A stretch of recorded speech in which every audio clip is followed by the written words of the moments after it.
Good evening, everybody. Episode number 72. So what's been happening? It's a Wednesday night. We've kicked back off with Wednesday nights again, the 25th of May, 2 days before my birthday. So it's birthday week. I think that's what we refer to as now. Seems to be what people do these days. Take a whole week of celebrations. So look forward to having a few lazy, quiet ones with a few mates over this week at some stage. Be good to get out and about again. So here we are, Wednesday night, the 25th of May, 8:30. It's always good to jump on and have a chat. Episode 72. Maybe we've got a couple of special guests, which is good. We've got a bit of an all-star lineup, which is great.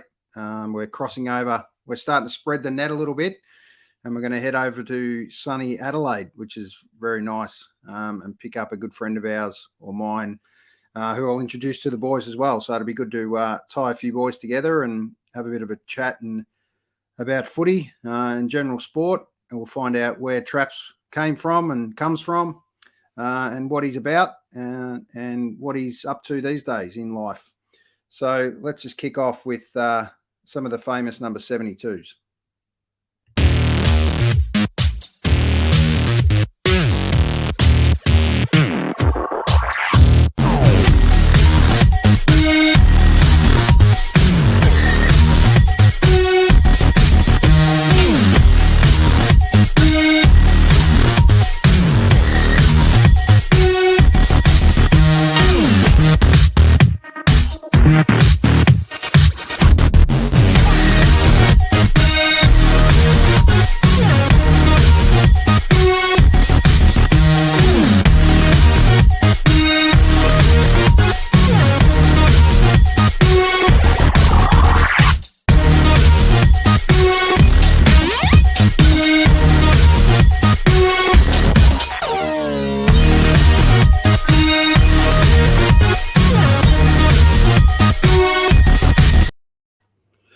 There we go. A few 72s in there.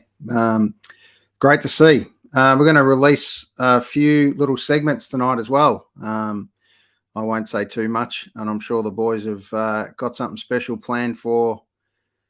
I decided to make these two little segments and just something else to have a chat about, which will be great. So, all right, let's bring up Cuz first for a quick chat. How are you, Cuz? Welcome back, mate. G'day, it's great to see you, mate. Happy birthday week. Yes. Very important that you have a great week because you're one of my best mates, brother from another mother, all that sort of stuff. But it is the Queen of Montmorency's birthday this week as well.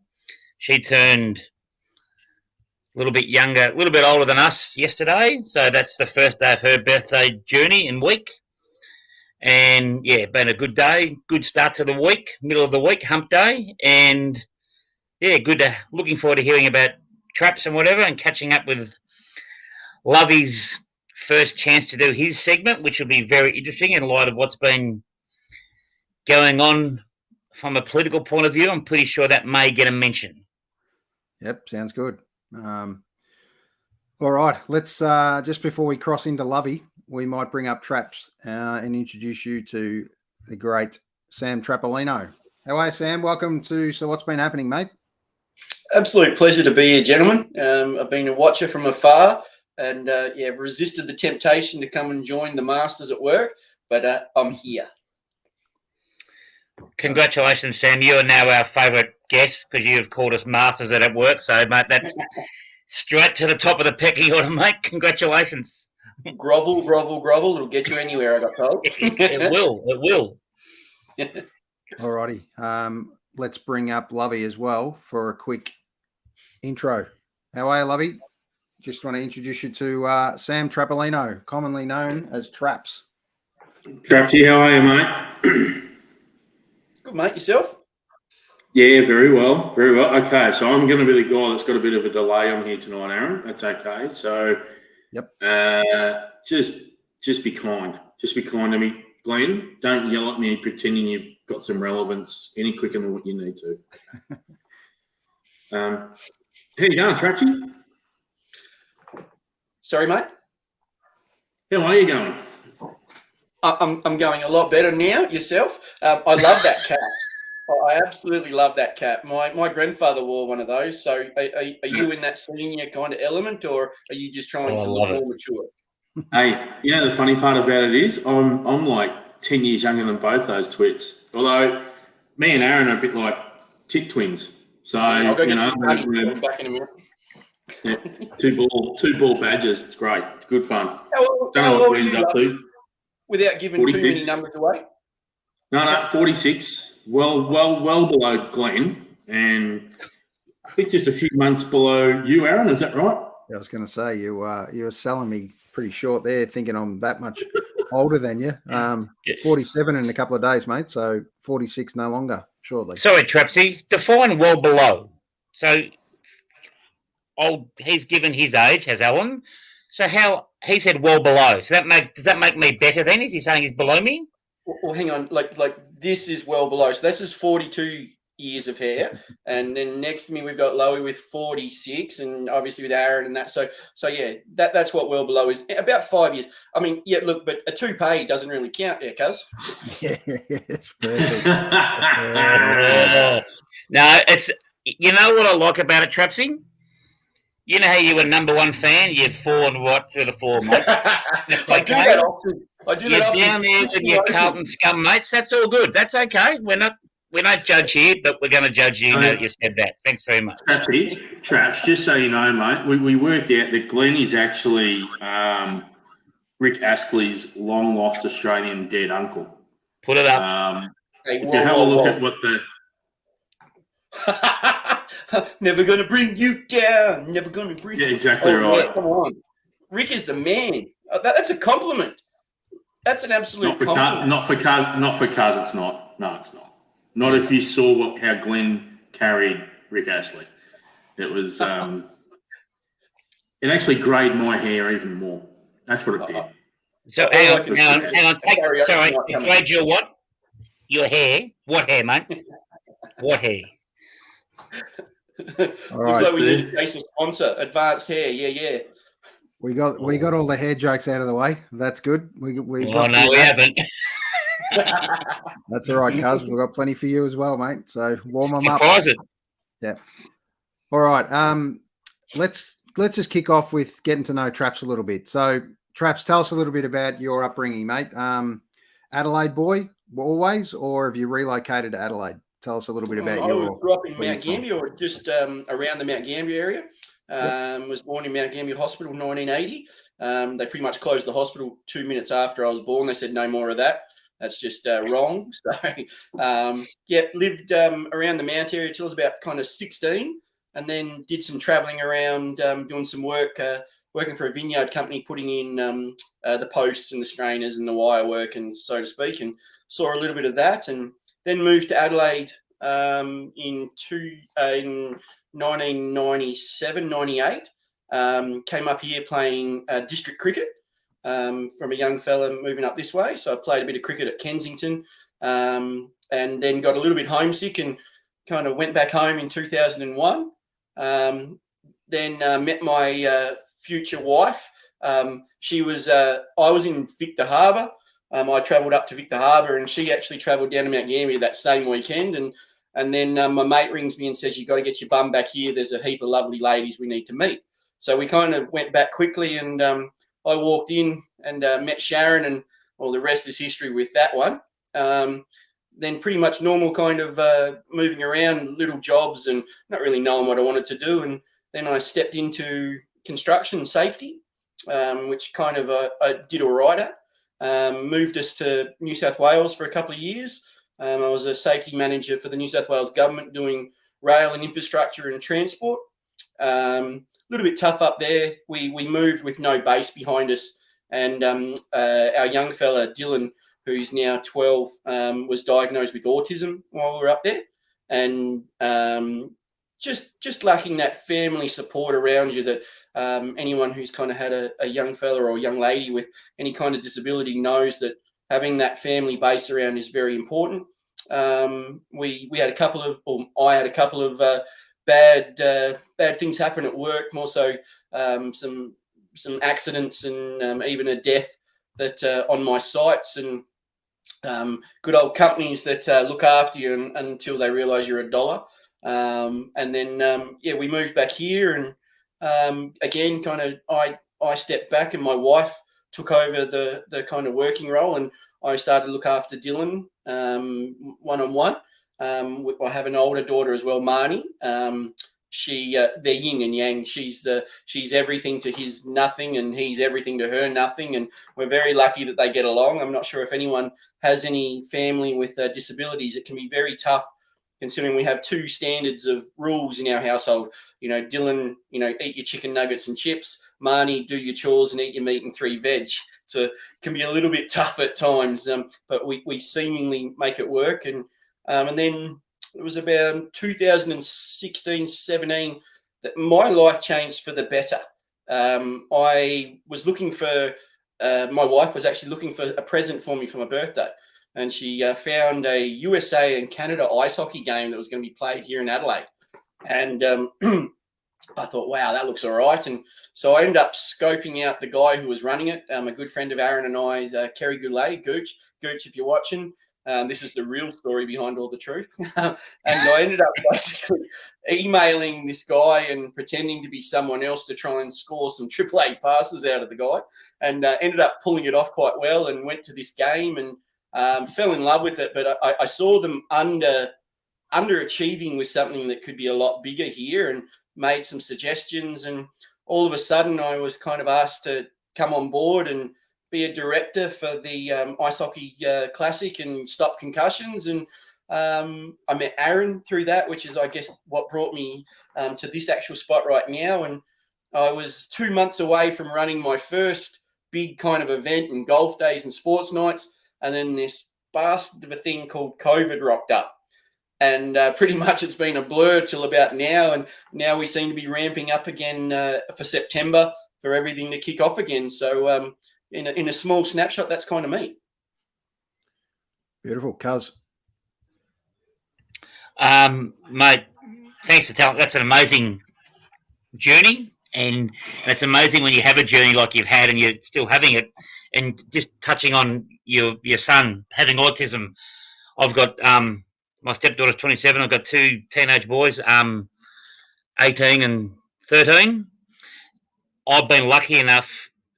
They have no sort of disabilities or things like that. They both do quite well, but I've done a fair bit of work with, as an integration aide, working at both primary schools and secondary schools. And it's easily the most rewarding work I've ever done, Trap. So for you to take time off to do what you did, I still can't even begin to understand it. And I did it for at least 10 years.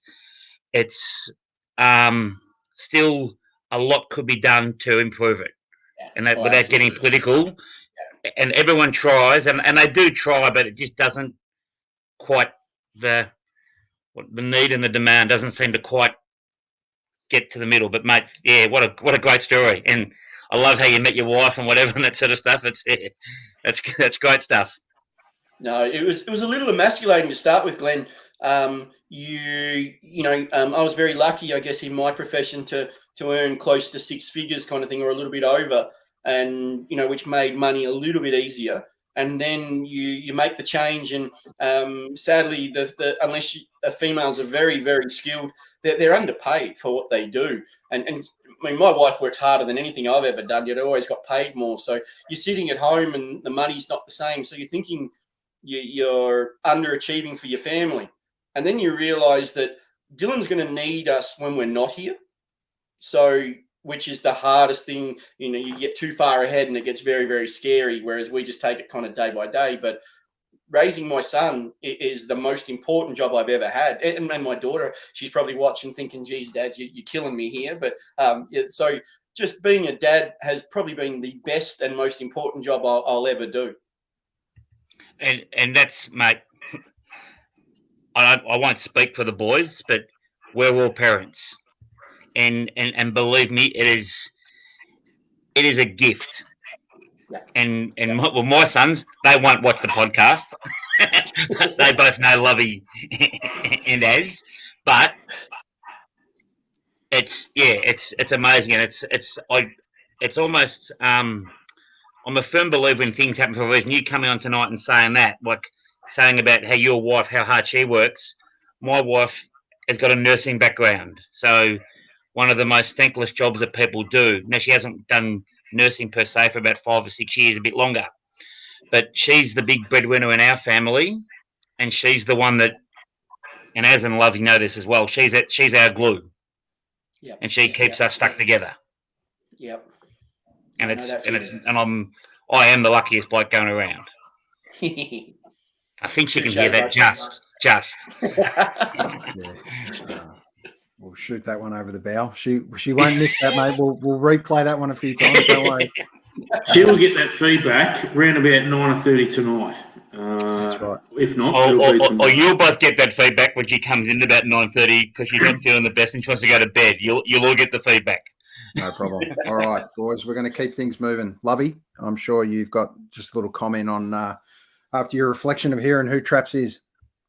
Yeah, it's mate, it's humbling to hear what you've gone through, both from a positive and obviously challenging. As a guy's got a 22-year-old, 21-year-old, and a 19-year-old daughter, so 2 boys and a daughter. The only thing I can recommend to you, mate, is make sure you keep your relationships as solid as you can, because they do get older, disabilities or otherwise. They do get older and they do get wiser and they do get a little bit smarter. So keep that in mind, but always you've already got an open mind clearly through everything you've experienced. So my only encouragement would be to continue to do that, and just let them thrive in any which way they can, and as long as they keep with their boundaries. Our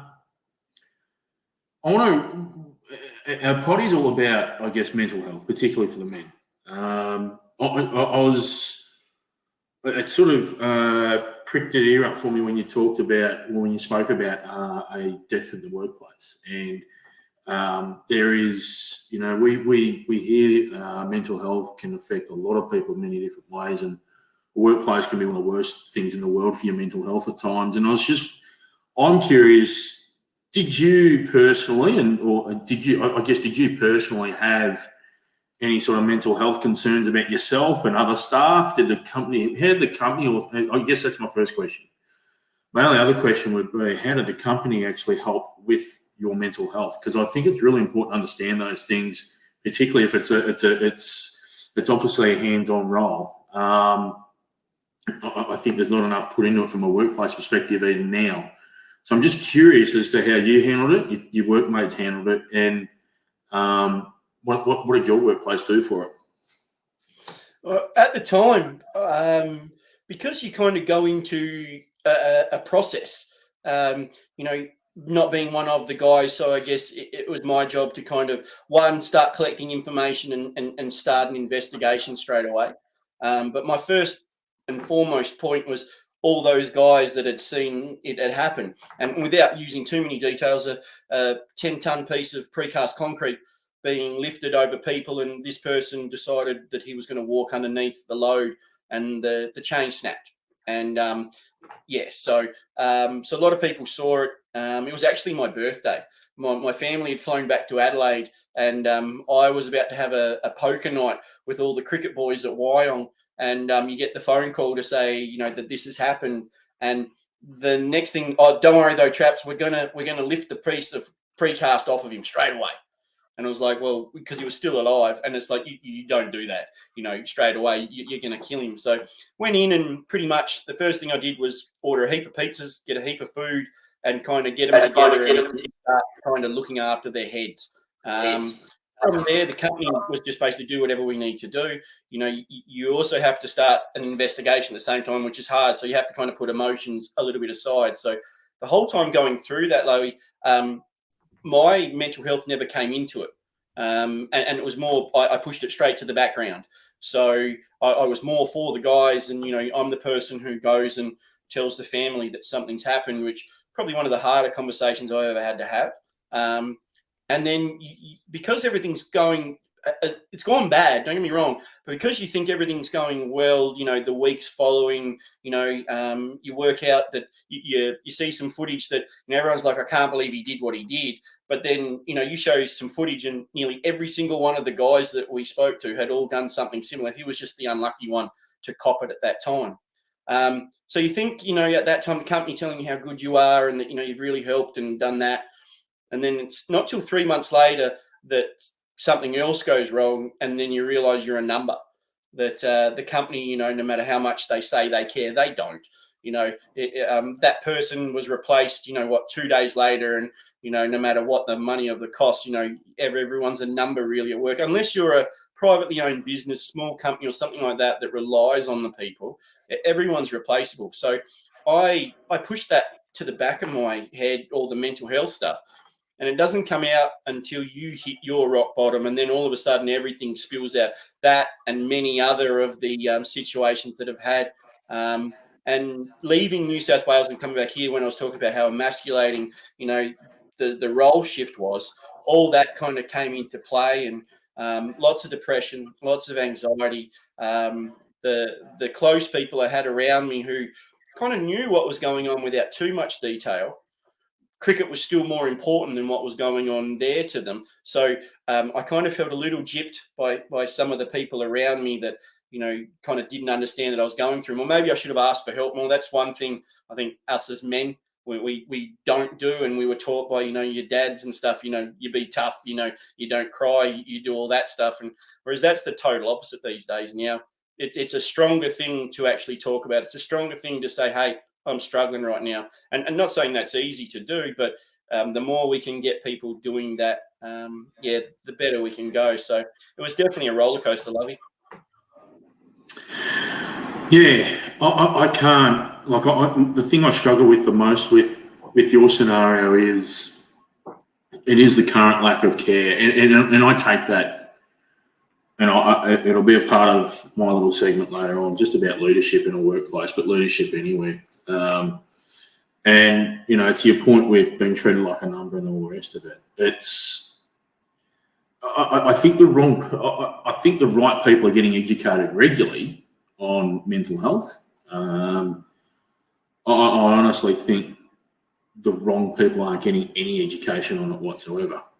Instead, they'll just use slogans, or they'll just, they toe company lines on that stuff. And I just think it gets to the point where, and you've seen it as part of the political decisions made on the weekend by the Australian public. It's people probably respect it a bit more, and it's about time governments, workplaces, etc., need to understand what mental health actually is and its impacts. It's left too often to the people like ourselves to try and pick up the bloody pieces. And I'm glad. I presume you've come out of your depression quite well with that particular scenario, and broadly, many others don't. So, I'm glad you have. I just think we're all lucky ones where we've been there and done that. And we've come out the other side of it so far. Agreed. One thing I just want to touch on is, thanks so much, Traps, for sharing that information, mate. I've got to know you a little bit over pre-COVID-ish, and obviously the 2 years of COVID, all kind of via Zoom. Effectively, we haven't actually met in person yet, and I really look forward to doing that. I think a road trip to Adelaide, or you coming back over this way, is definitely on the cards. It looks like I could have a full car of two other boys with me driving over to catch a beer at a pub somewhere, mate. So we could make that happen. I'm sure all the boys really respect that conversation we've just had. We never really set a major agenda when we just invite mates on and have a chat. And getting to know someone's story is such an important one, and there's so much to share, so much gold inside that, Traps. I haven't physically met Dylan and Marnie and your wife Sharon, but I kind of distantly feel part of your family already, just through the chats and stuff we've had. So I know you've had your trials and tribulations with the kids as well. We talk about stop concussions. You've been through that phase as well with your daughter playing hockey, and also Dylan having a concussion as well. Yeah, so much to add, mate. So we really look forward to, mate. The doors are always open on this chat. 72 episodes in, mate. It's taken a while to get you on, but hang on, just on that little video you showed. Now, did you show Joe Green? Was that Joe Green in that? Absolutely. He was 75. He's one of my favourite players, not 72. So we need a bit of editing there. I'm sorry. It's the only thing. He's one of my favourite players. That's okay. So what I do is I always try and throw one in that's a bit of a curveball in case anyone picks it up. So well done, Traps. Good work. Very sharp indeed. Lovely recovery, Az. Nice. That's right. No, I don't think it is a recovery. I think Traps has called out some of the shambles that occasionally occurs with Aaron and his editing. There you go. I think very well done. No covering there at all. Righto. Come back, lovey-dovey. This is your home now. That's the gift that will keep on giving. Play it again, Sam, I say. There you go. We've got that little snippet for you, Lovey. When you weren't with us a week or so ago, I just happened to stumble over a little clip and it was absolute gold at the time. So we're going to use that one, mate. We make light of a lot of situations, Traps, and as Az and Lovey both said, mate, I've known you for 20 minutes. Fantastic sharing what you shared, but we do have nicknames for each other. Some of them aren't what you'd call fantastic. We've all had health scares and various things. As you may have heard, had to get a new heart. He's artificially pacemaker. So Alan and I, being fans of 80s TV or 70s TV even, Get Smart, Jaime, we think is a pretty good name for Az. Because he just needs to, when he's going a bit low, we don't need to put the vision up. He knows, we know.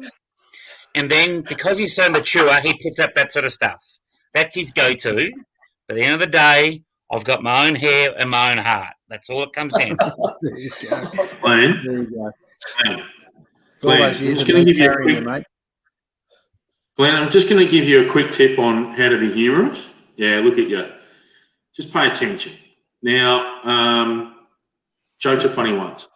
Even I know this. As much as I love giving Aaron shit, you can't keep going back to the Jaime thing. We're going to have to find something new. I don't, mate. Trust me, I don't take We're it. going to have to find something new. So when we mentioned it the other day at footy, that was we're not allowed to talk about that time, then, were we? It's funny. It's funny off camera. Come on, Peaky Blinders, you're better than that. Now, boys, we've got two segments to kick off before we start talking a little bit of footy. Can you take that off? Honestly. Hang on, Cuz. No. Righto. So who's going to go first? Is it going to be Cuz or is it going to be Lovey? Cuz can. I've got to wind up. Righto, Cuz. Let's launch into a Cuz. Cuz's Classic.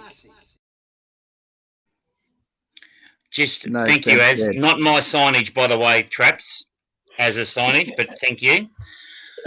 Now, Cuz's Classics can be anything. Favourite movie, favourite pie, ice cream, chocolate bar, whatever. Now, I know that you're not allowed to plagiarise and there's copyright and that sort of stuff.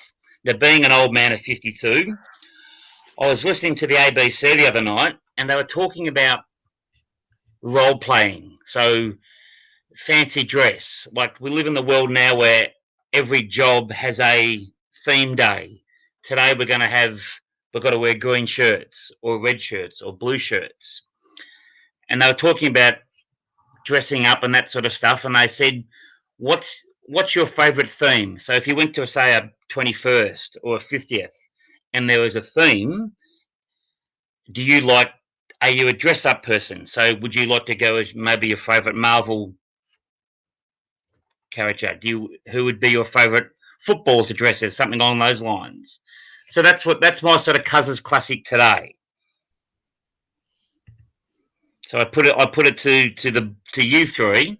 If you go to a party alone or with a partner, do you get into the theme, or do you wear the token thing? I couldn't be bothered. Come as a schoolboy, I just wore a school uniform. Do you go all in? I'll go first. If you hold a birthday party next year, Glenn, I will come as Rick Astley, 150%. Good start. I'm in the theme. I'm He has 120% in the team.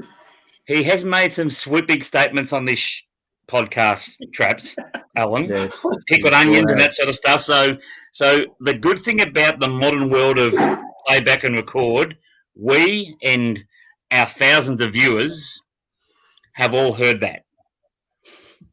How good is it that my birthday is tomorrow? How good? And it'll be a birthday month, not a birthday. You know, Rick Astley's bald. Did you know Rick Astley's now bald and really fit? So I'll fit the bill. We're done. Thanks. Excellent. Now, but the reason, and I spoke to Jodie about it, my better half, she hates dress up. So if someone says we're having a theme party, she'll go, great. Really? Yep. Not a fan of it at all. All right, let's cross the Traps. I reckon Traps he would get in there. He would get it given the November last year or the year before. I would suggest that you're a dress up man for sure, Traps. I'm all or nothing. I'm kind of that one that will go like, as Glenn said, the token, or I'm all in. My wife and I went to a 70s dress up night. And I went in the full Austin Powers kit with the teeth, and obviously the beard went. I didn't have a beard back then. And yeah, the full accent, and stayed in character the whole time. And it was a fun night. And but it's all or nothing. There's no halfway with me. Yeah, well played. Have you ever dressed up yourself as? What about you? Have you ever gone? Absolutely. I had a 70s 21st, which was fantastic. Remember it well. And always talked about doing an 80s and then a 90s, but never ever eventuated. So who knows? Who knows when it could cross to the next decade after the 70s. So, but yeah, I'm a little bit kind of reluctant at the start, but then once you embrace the concept, you get involved, you turn up at the party.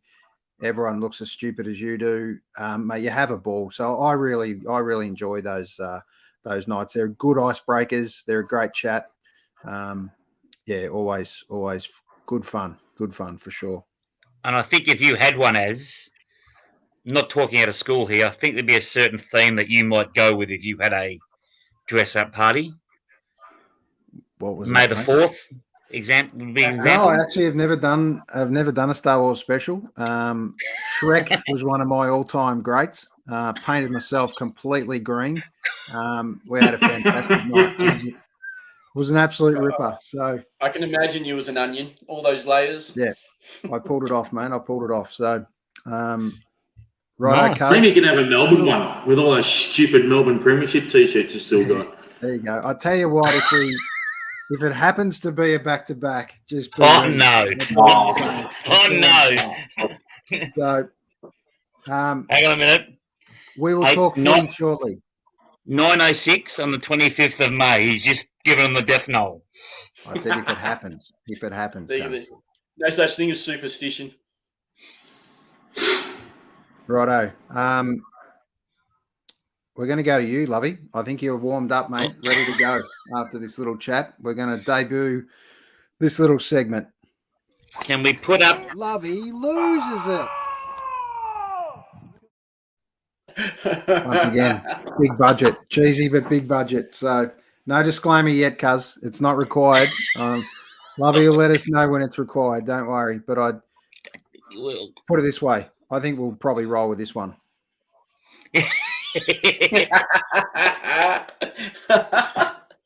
Or maybe even this without being typecast as some sort of angry motherfucker.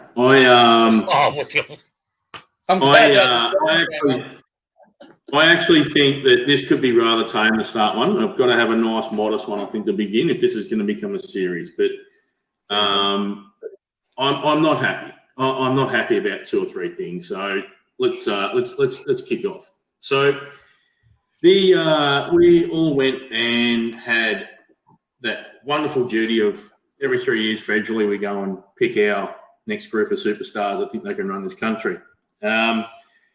So as I looked at it, I got to the polling booth in lovely Deakin where that criminal Michael Suker is looks like he'll win. which is fine. We move on. That's the democracy we're in. But what I'm really annoyed about is that I spent for the first time ever in my adult life, I spent about 15, 20 minutes legitimately trying to work out, do I go with the fresh bag of shit or do I go with the recycled toilet that year after year is not flushing properly for Australia? In the end, I went neither. I'm not going to disclose who I voted for. That's my own personal business. However, what I was dumbfounded with, but in the end not surprised with, was the lack of leadership that we have in Australia right now. What's more concerning is that we're quite laissez-faire with that. And by that, I mean with our voting in itself. The fact that we have up to 15 different independents so far it's been voted in, I get it. People are tired of the two major parties. I'm one of them, clearly. But, we've got to we have to come to a point now. What is it that we actually expect of our politicians, our leaders? What do we expect of ourselves? Just as importantly as a community, I'm really disenfranchised. I work in the energy industry, for instance, both at the state and the federal level, and I'm surprised at the naivety of so many Australians as to what they think the Liberals did wrong with energy federally, but also to what we've done at a state level. Fact of the matter is, neither major party in the energy industry alone is going to have what I believe to be an adequate system for us moving forward. Our bills are going to be going up regardless. What I don't like from the former government is the lies, and lies by I mean they tried to absorb the inflation rate. They tried to absorb, trying to basically convince the Reserve Bank not to put up rates. Most foolish thing that could have ever happened. Inflation's now kicked us on the arse, and we're all the poorer for it.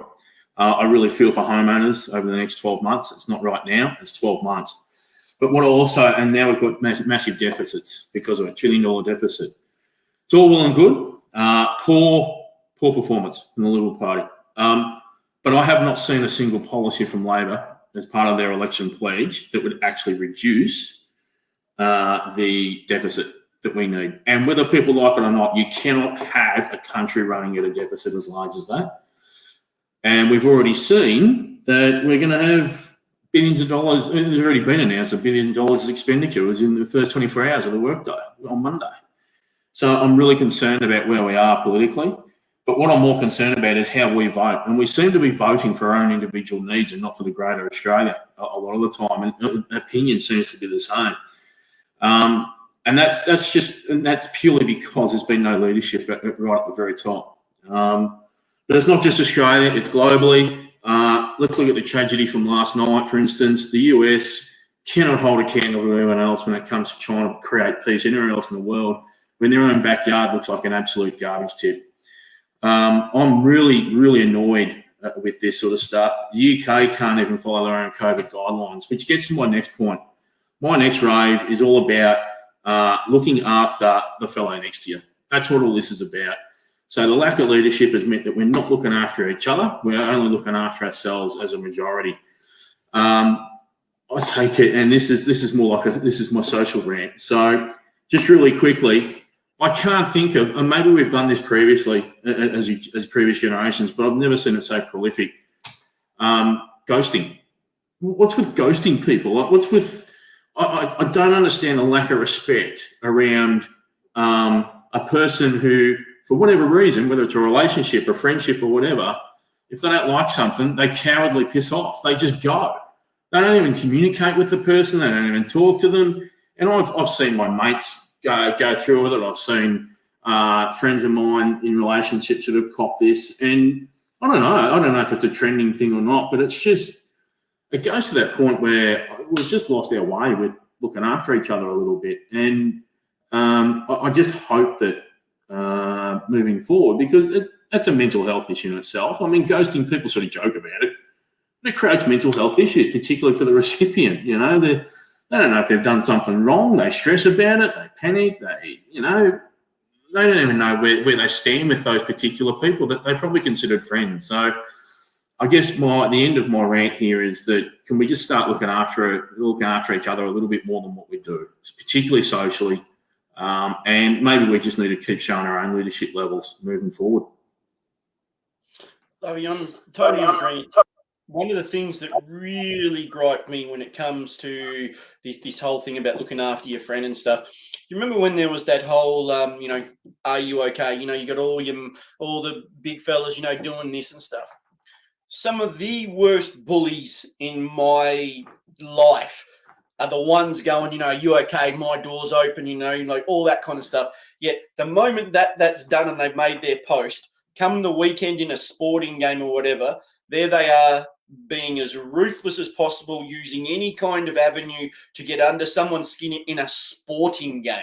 Just a sporting game. And not AFL, not the Ashes, not even state level cricket, nothing. You're talking about country cricket and they're back. And it's like, everyone gives them all this credit and because I went on Facebook and I put my hand up there and I said that, oh, wow, what a guy. No one backs it up. It's all bullshit. It's all a facade, because it's too hard. It's actually too hard for them to actually do it. I'm someone who doesn't put up those things. I won't put it there. But anyone who knows me knows that if you ring my phone and say you're in trouble, my door is open, my fridge is open, my kettle's on, whatever you actually need. I don't need to put these posts up to try and convince everyone that I'm a good bloke. But yeah, it just shits me, this whole social media platform. And, we used to march with our feet in our wallets. Now we put a meme up and we think we've done our bit. That's it. We're done.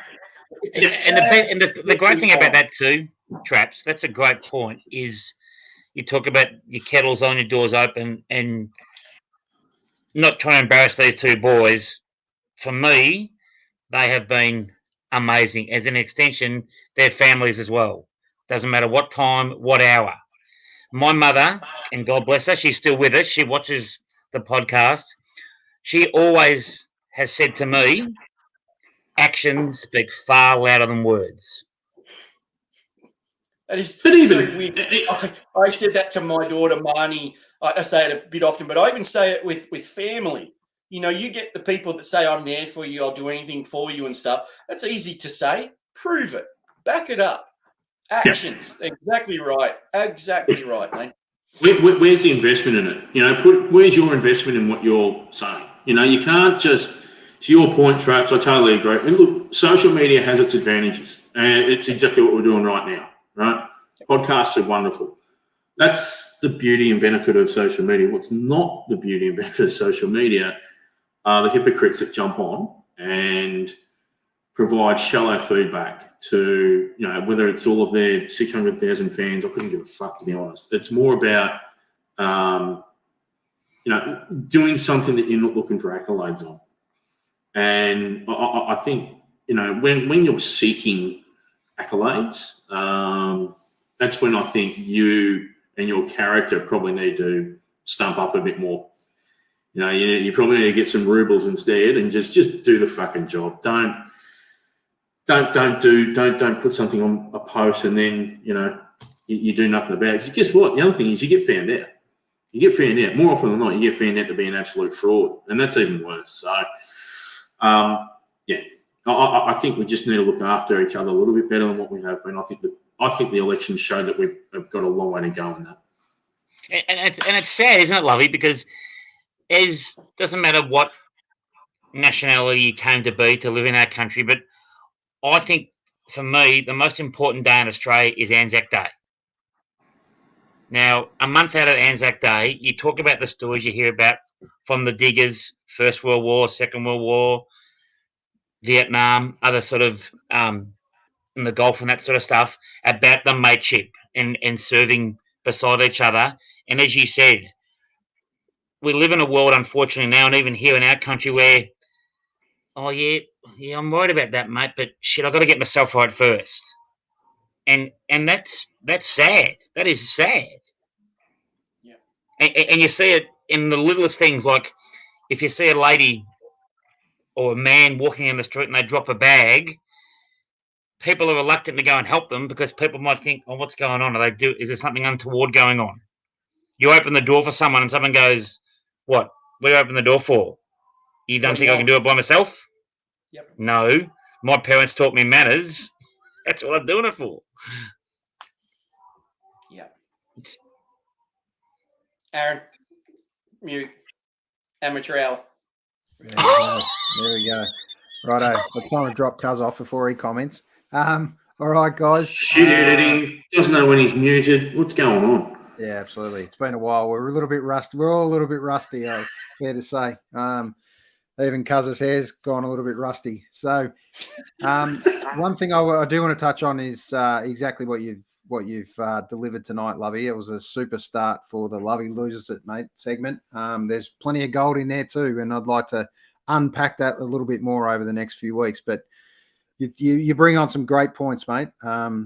And there's so many we need to probably address just as a group, and that's as you touched on, that's the whole point of this podcast and why we started doing it and having a chat, because you never know who's tuning in, you never know who's watching or listening to this later. Well, I've received comments back that I didn't think the show was kind of much, or we just generally shooting the breeze and just having a chat, and someone got something out of it, and that's the point of it, and that's why we're doing it. So if anyone feels like they ever want to have a chat, as Trap said, I think the four of us on this podcast are four genuine people that the door is always open. I'll be honest. No matter where we are, we're even happy to put our numbers to this at any stage, and for someone to touch base. And you never know who.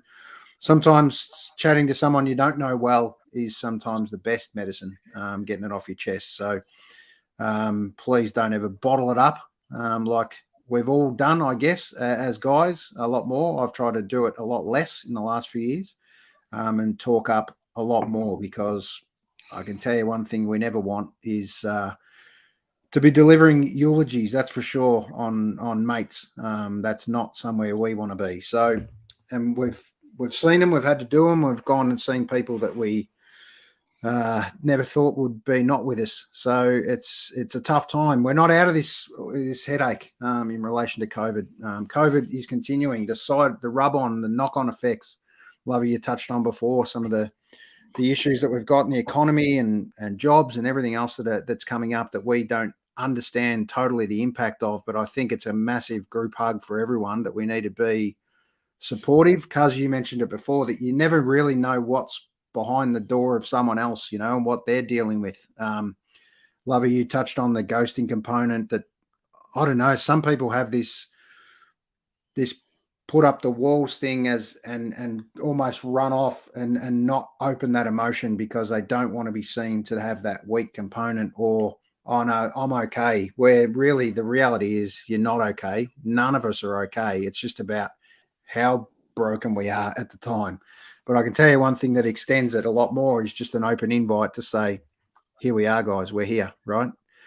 And I'm sure that we've all been there. We've all been there, and we've all opened our doors to someone, and we all know that at any time someone that can reopen that door back for us when we need it. So I think it's especially as guys, we're the last ones to speak, but I think we need to turn that mentality around and be actually the first one to speak. We're a lot bigger and better than that.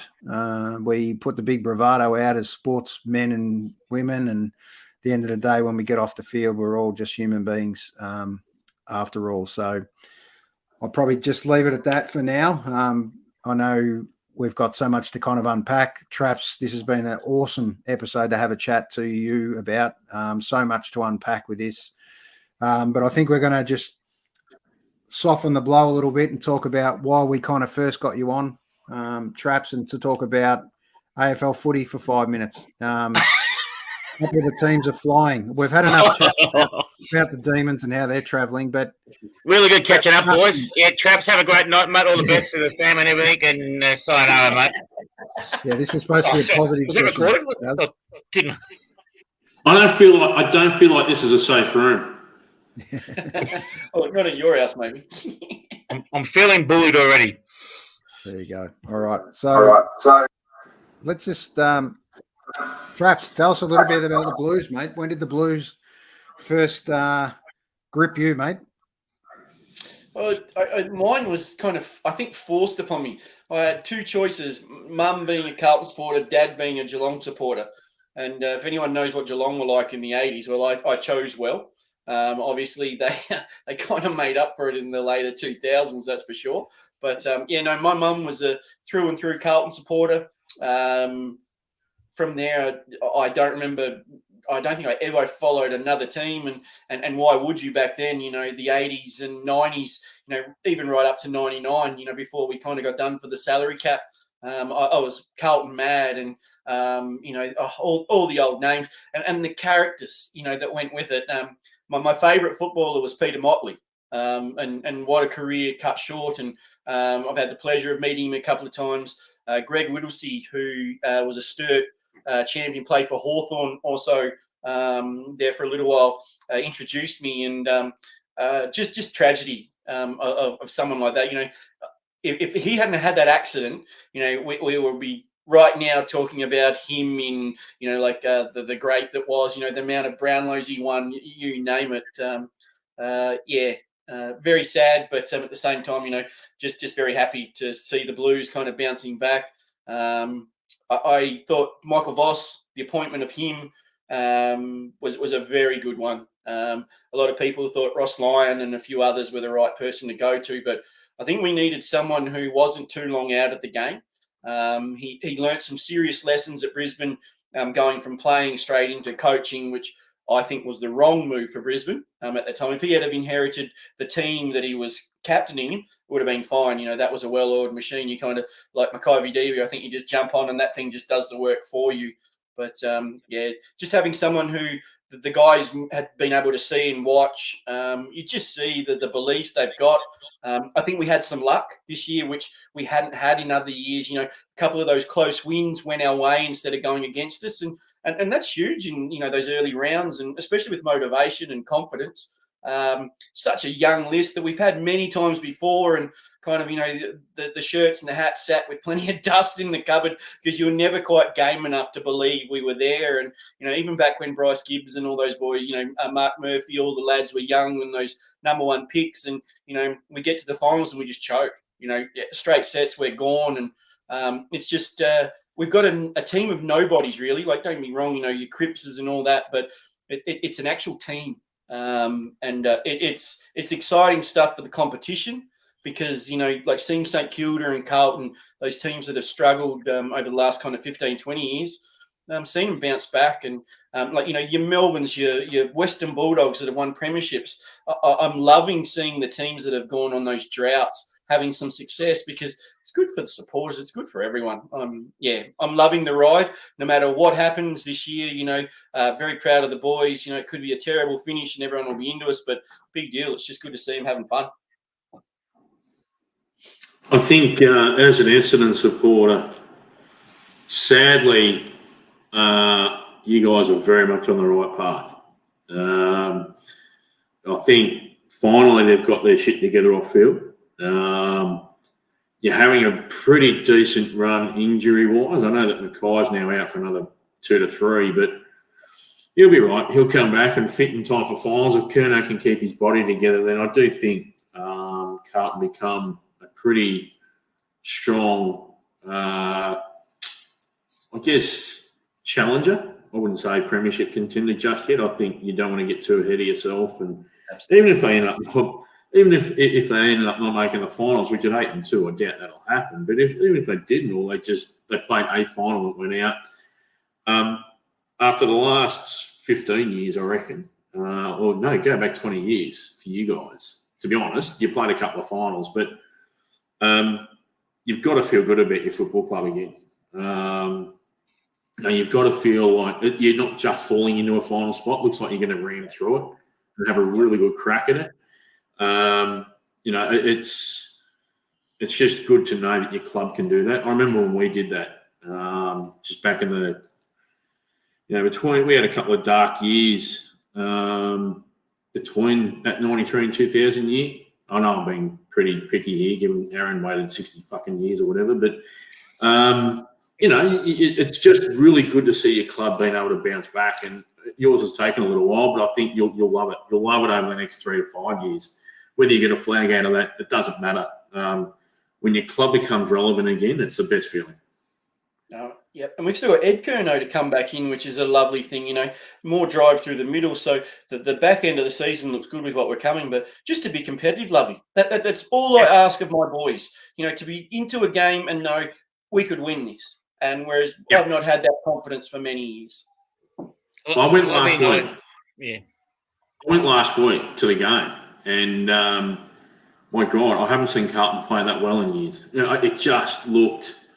They actually looked like a machine. The way you would talk about a Richmond and a Geelong and a Hawthorn in years gone by, it looked systematic with what they were doing. You can just see it. And I think that, and I don't even think that's Vossi on his own. I think there's also some pretty good assistant coaches that he's got there to help him with that. So, like I said, your club's in good order, sadly. It's funny. It's such a passion footy. Like I was never a great. I loved watching the cricket, but I was never a great cricketer. Obviously, back when I was younger, basketball and soccer weren't what they are like now. It is good. My mum is Melbourne. My in-laws are both Melbourne. My stepdaughter is Melbourne. I love seeing the Victorian teams doing well. I know it's a national competition, and I love seeing the big teams do well.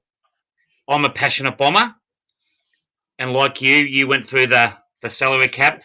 We went through the drug saga and whatever. I think the frustrating thing for me especially, and Lovey and I have spoken about this a fair bit, is we are a big club. We are a big Melbourne club with a very loyal supporter base, like the Blues. But we've lost our way. We've lost our identity. We showed signs of getting it back last year. But again, this year, we just seem rudderless in a way. I think that and I don't know where the message is getting lost, whether it's the coach of the players. I don't know what the disconnect is, and it's sad because we are a power club and we should be a power club.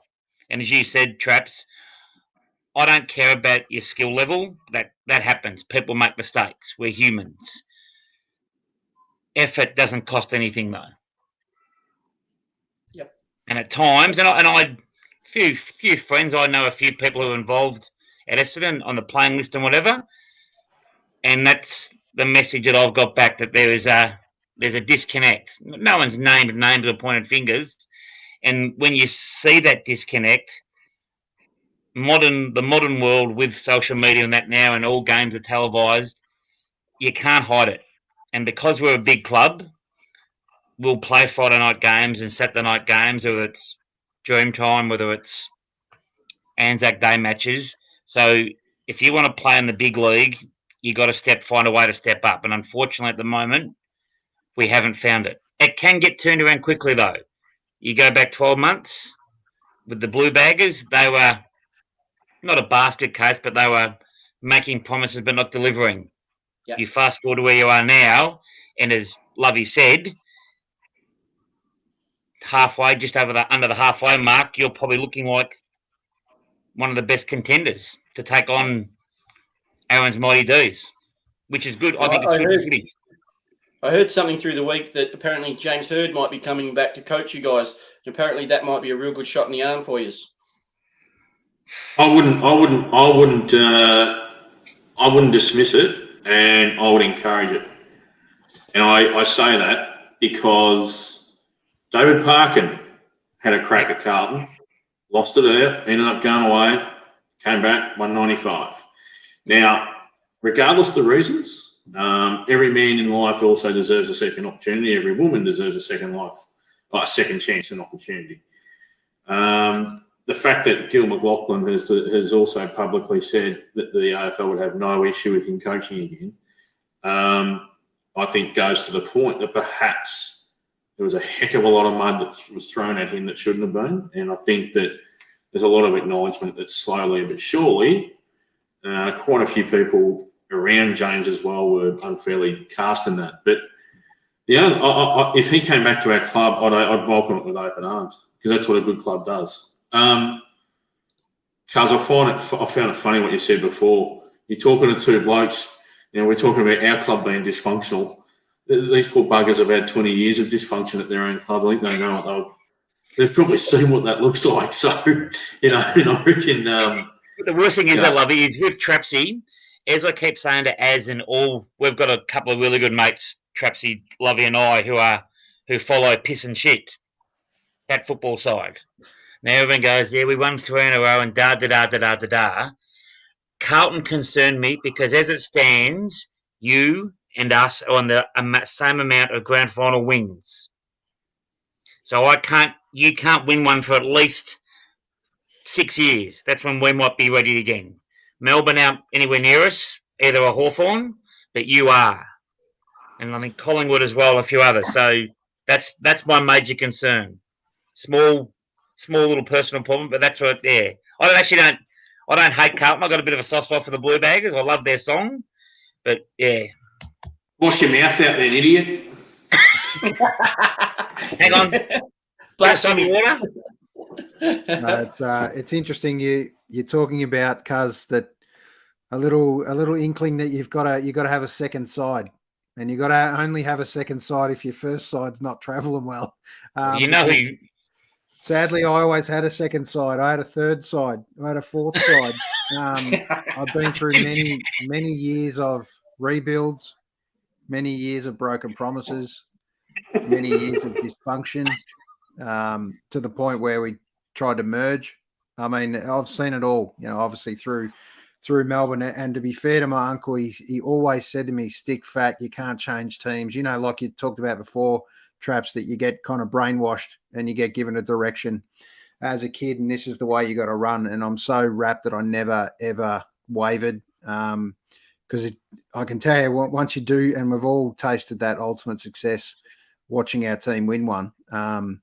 Sadly, I've only seen one so far, but I'm hoping that changes in the next. It's not 60 more years, but I'd love to be able to put two together. It's interesting because all I ever wanted was one, and it's incredible that when you start winning, how quickly you get hungry to win another one, and once you've had that taste of success. But dysfunctional. You mentioned it before, Cuz. Effort. You don't have to be the most skilled team to bring effort every week. And when you see your guys, you look at them and you go, there's no way he's giving 100%, right? Even to run a guy down, to tackle, to do all those simple things that don't require skill, that's so frustrating to watch. And it's different when you watch young kids, and you can see them coming up because they're looking and learning from those leaders, right? But if the leaders aren't doing it, you're going nowhere. So the great part about Carlton is I think a lot of that growth has come from those young kids, and they're the ones that have actually got up and led. And I think that's an enormous sign. And what I saw with Carlton was very similar signs to what I saw with Melbourne a couple of years ago now, is you just get it in patches. And sometimes you get it for a quarter, or you get it for a half, or you get it for a whole game, and you think, God, we're world beaters here. We're on fire. And next week, you come out and get absolutely smashed, and you go, what just happened? We're not the same team anymore. I'm sure you, Cousin Lovey, you've seen it exactly with the Bombers. This happened last year. You guys were flying. I honestly think you're one of the best teams we played last year. You were coming, you were really coming. Those young guys were coming on. It just had to gel a little bit more, and then the wheels fell off. Now, we don't all know internally how or why those wheels have fallen off. Yeah. That's the frustrating part as a supporter, when you stick fat and you go, I just don't. And I've mentioned to you a couple of years ago that we talked about no plan B as a coach. I was very hard on Goodwin to think that he just did not have a plan B. He still argues you don't need a plan B if plan A works. They've just got to continue. If you've got the right message with plan A, you just got to get them to the point where they're playing plan A right. And we've on that point, Aaron, some of your very best coaches of all time have been that stubborn. Yep. Yep. They've been very, very stubborn in their way, and it's worked. Regardless of what era you talk about, modern, past, 50 years ago, the very best coaches in every era have had that mentality. And I think, that's why I think Melbourne, from a coaching perspective, are on the right track too for a long time. Yep. Now, I just want to wrap up the conversation we've had in relation to speaking up, not hiding behind things. We talk about these. You two guys below, Cousin Lovey, have had a lot of experience in coaching as well at a local level. We talk about senior level and that it's all got to come from the top as a head coach. And what's the role of a head coach now? I'm really intrigued to hear what really a head coach means these days. And it's so much more than a coach that it used to be. You got player welfare. You got all these things that you've got to tie in. David Noble was very critical. And then critical on obviously North Melbourne as a growing team. And then I don't know really what happened behind the scenes. Did someone tell him, hang on, mate, you went a bit hard here, or what actually happened? And he's now pulled back on that and apologized for going so hard. Yet some of the players respected it. Some didn't respect it. So it's interesting to hear. What's your thoughts, Lovey, kind of in the role as a senior coach and senior assistants and things like that now? How hard is it to manage even down at local level now? A couple of years of COVID, we've all become a little bit more brittle. It's not easy to manage these days, is it? No, it's not. Just before we jump in, we've just got one of our number one supporter online at the moment. If you go into the comments, we've got Robert Wine on there. I've renamed Robert Uncle Robert. He gave some great information to my daughter last night online. He's from Canada. Both Aaron's. You've met Robert, have you, Aaron? Yeah, absolutely. Yep. See, Robert, another one that I know very, very well, but have never actually met. So, but just Robert, welcome to the viewing. Lovey, please continue. Rob, we're talking AFL, so you'll have no idea what we're going on about here. No, I don't think Robert will have a clue. But what he'll have a clue on is the coaching aspect of the stuff in terms of dealing with players. Look, when I played under some really good senior local coaches, they were hard as nuts, and didn't really give a shit about.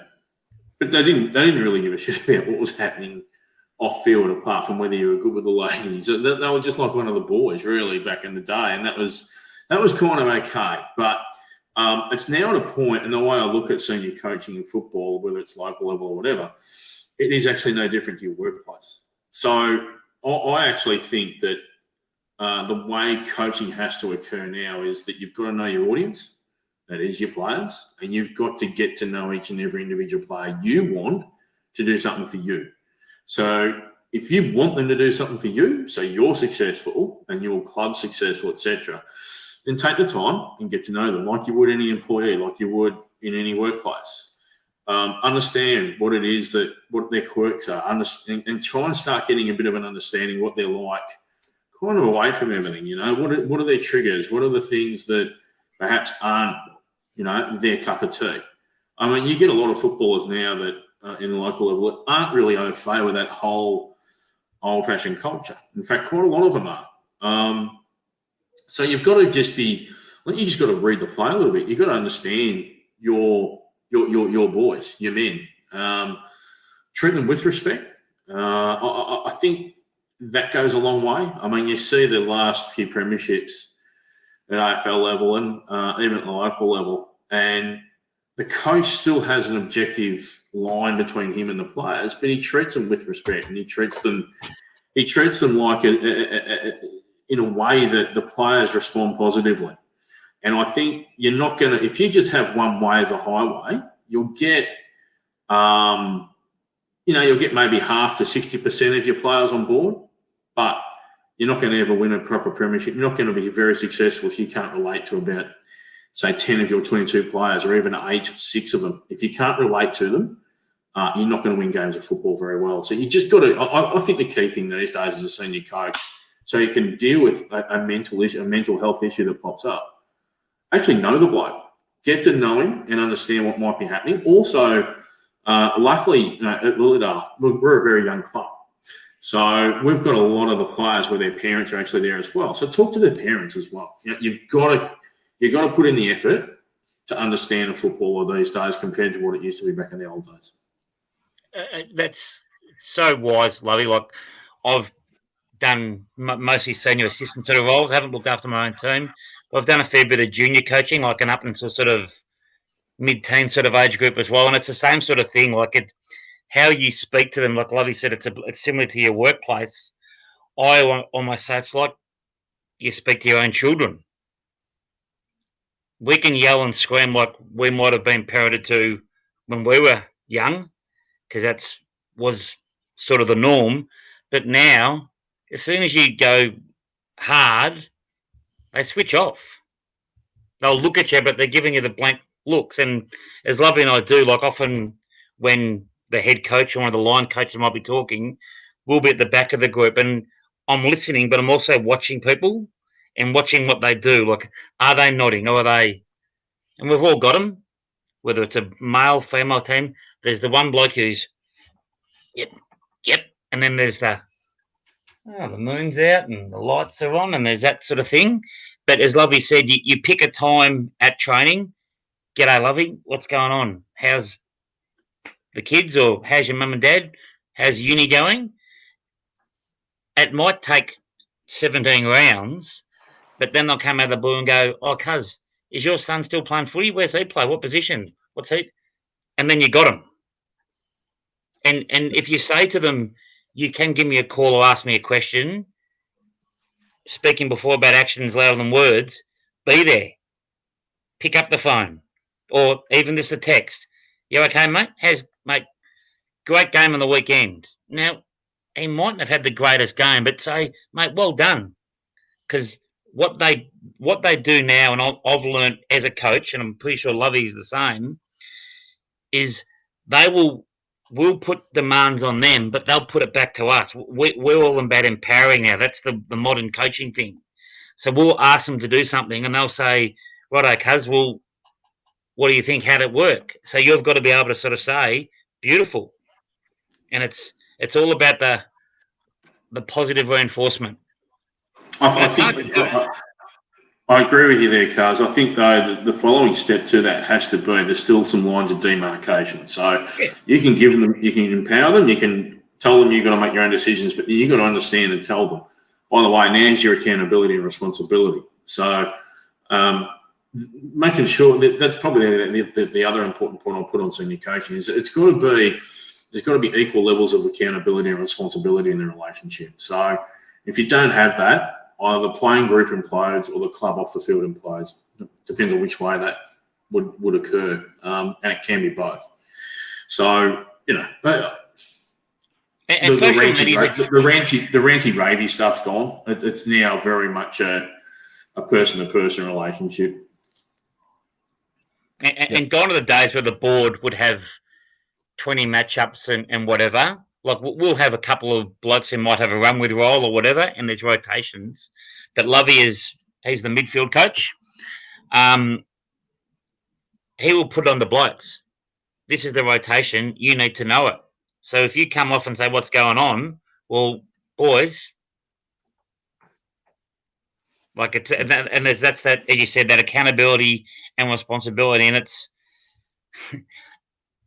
people laugh when I say this. It's a simple game, football. It's a simple game.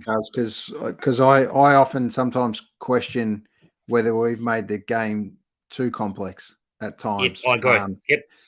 All the way from senior AFL level. I see, Paul Roos was an absolute genius at keeping it simple and working from defence, then working on things. And boy, did he, I still absolutely thank him for everything he did at Melbourne during that time, just to learn how to stop them scoring for starters, and then we'll start to build an attack. And that's exactly what we did. But one thing I want to touch on, I want to do two things before we finish. I'm going to get your tips for this week, and I also just want to touch on the craziest part of our game at the moment. I think we've lost this part, but I just want to get which one? Hang on a minute. 1 second. Just relax. Okay, we don't talk to one another like it's okay.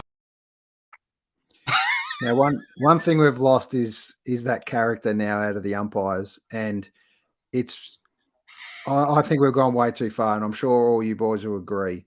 This dissent rule it's just losing people left, right, and centre. I think we almost have to vote with our feet and not go to games, sadly, I just don't get it. I really don't get it. The inconsistency is frustrating. That's one part. And every umpire seems to see it a little bit differently. It's a very hard one to try and adjudicate, other than they came across and gave us a message, didn't they? And said anything opening your hands out like that was 50 and that was it. And then we don't get it. And there's so many instances where that doesn't happen. But then, I don't know. The world's gone mad, isn't it? Lovey, interested in I thought that was going to be your rant for tonight. So I do need to hear from you, mate, just in what you think. How do we pull it up now? Where do we go? How do we continue with this? Or do we pull the pin on it? Yeah, I was very conscious of the time I was taking back on my rant from earlier when I was losing it. It was third topic of conversation, but I kept it to two. Look, I can explain this over an hour. There's no bones about this. It's ruining the fabric of our game. And people say, well, what's the fabric? Well, I'll tell you what it is. It's just the basic relationship between you, the coach, the players, and the umpires. That's completely gone. And how do you pull this back? Well, first of all, you can sack the guy that's responsible for it, and that's Brad Scott. He's done nothing for this game in the same way he did nothing ultimately for that North Melbourne Football Club. And if you've got any North Melbourne fans on here, I will debate with you until the cows come home how shit he was for your club. He's also shit for this code. So he needs to go. That would be my first recommendation. The second recommendation would be to tell the umpires, just relax. You know, you're always going to get some feedback. You know what? This used to be dealt with in silence before it was actually highlighted by the AFL. If anyone remembers, you can go back as far as Glenn Jones and the gang there, and Darren Goldsmith. You never heard about it, and yet the players would have a conversation with him. They'd be going, yeah, okay, 50. And everyone could see what it was for. If it was really bad and disingenuous towards the umpire, absolutely, it was 50-metre penalty. But I actually don't know where this came from. I honestly don't know where this topic has actually come from, except from Brad Scott's fart chamber. It really is just an absolute fallacy to think that this was an issue in the first place. I don't get it. And I know that there's been a walkout of umpires and there's umpire shortages at local level, but don't tell me for a second that the dissent issue that they're trying to put at the feet of the AFL all of a sudden is going to get umpires back in the local comps. That's a completely different issue. Yep. So the issue is find someone who's in AFL house that actually has the supporter in mind and has the player and actually the umpire's well-being in mind as well. This has put more heat on the umpires than ever before.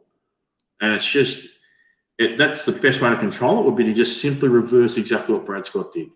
It would take one round. That's it. Yeah.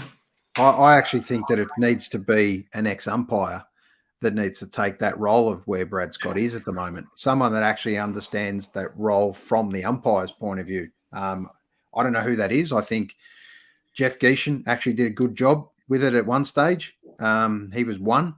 But I actually think someone like Rowan Saws or, going back a little bit more old school that did keep it simple. I met Rowan a few times through the Essendon District Footy League, and he always, such a highly respected umpire. But it's funny because the word dissent and all the things that have come from it, most of it's from over the fence. And we've cleaned up a lot of that, I think. And that's a big concern in junior sport as well. But I think, how bad is it really? I mean, Razor Ray was touched on it beautifully, how he deals with it with the players and how when he's not there, how some of these other players or young umpires. Now, there is talk about some of these umpires, like the clubs, being decimated with COVID, and they're having to have second and third string level umpires in at the moment that maybe don't adjudicate the game as well or see it as well.